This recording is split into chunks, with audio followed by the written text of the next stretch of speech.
দেখুন, আপনার ছেলেকে আপনি ডক্টর, মাস্টার, ইঞ্জিনিয়ার, প্রফেসর সব বানান, আমি বারণ করব না, কিন্তু এইটা বানাবেন যে আপনার ইন্তেকাল হয়ে গেছে। শুনবেন বাবা কথাটা, বুঝতে পারলেন?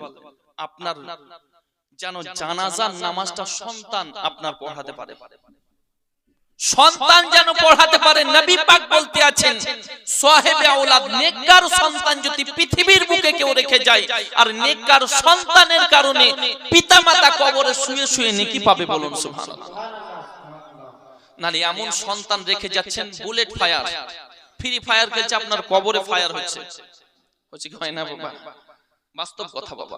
আব্বাজি ও ভাই জানেরা, এমন সন্তান আপনাকে রেখে যেতে হবে, এমন সন্তান এমন আপনার রেখে গেছেন যে কবরের মধ্যে আপনাকে দাফন করা হলো, 3 মুষ্টি মাটি দেবে, মাটি দেওয়ার দোয়া জানা নাই। মিনহা খালাকনাকুম ওয়া ফিহা নুঈদুকুম ওয়া মিনহা নুখরিজুকুম তারাতান উখরা।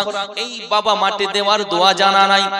জানাজার নামাজ পড়াবে, কিন্তু জানাজার নামাজ পড়ানো তো দূরের কথা, জানাজার নামাজের নিজের নিয়তি তো মুখস্থ নাই, পড়াবে কি করে?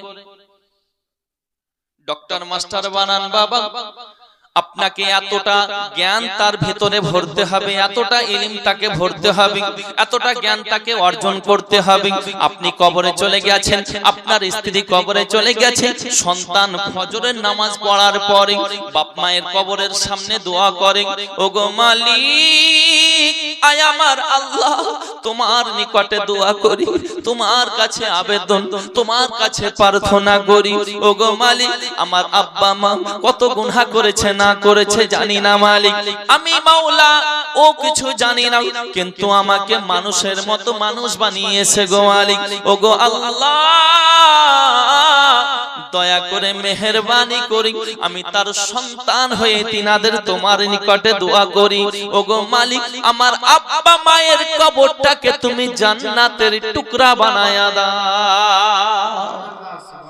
নবী পাক বলতে আছেন, সন্তান হাত উঠাবে, দোয়া করবে, দোয়া শেষ হবে না, পিতামাতার কবরে রহমতের ফেরেশতারা জান্নাতি খানা প্রস্তুত করবেন, মওজুদ করবেন, জোরে বলেন। কিন্তু সন্তান সেরকম রাখতে হবে বাবা, কিন্তু সন্তানকে এমন কালচার আমরা দিতেই পারি না। বাবারা আমার সন্তান যখন চাকরি করছে, পিতামাতাকে দেখভাল করে না, ভাতের থালা সামনে থেকে ছুঁড়ে ফেলে দেয়, হুজুর তাবিজ দেন, মা বাবা এসে বলতে আছে কেন? সন্তান দেখভাল করে না। কেন দেখভাল করবে? সঠিক কালচারই তো দিতে পারো না। হুজুর গাউসে পাকের মা 30 পারা 18 পারা কোরআনের হাফিজা ছিলেন, গাউসুল আজম পৃথিবীতে এলেন, 18 পারা কোরআনের হাফিজ হয়েছেন, জোরে বলেন। আর আপনি কি কালচার দিয়েছেন? দুঃখের বিষয় যে গাছ তুমি কেমন, ফলেই তোমার পরিচয়। মাকে বলবো, মা পেটে বাচ্চা থাকবে, ডান্স করলে হবে না, পেটে বাচ্চা থাকবে, ফেসবুক ইউটিউবের মধ্যে সময় অতিবাহিত করলে হবে না, পেটে সন্তান থাকবে, কোরআন তেলাওয়াত করবেন, নামাজ পড়বেন, জিকির ওজিফা করবেন, তাসবিহ পড়বেন, পারলে তাহাজ্জুদের নামাজও পড়বেন, সন্তান পৃথিবীতে আসবে আব্দুল কাদের জিলানী হয়ে আসবে, জোরে বলেন।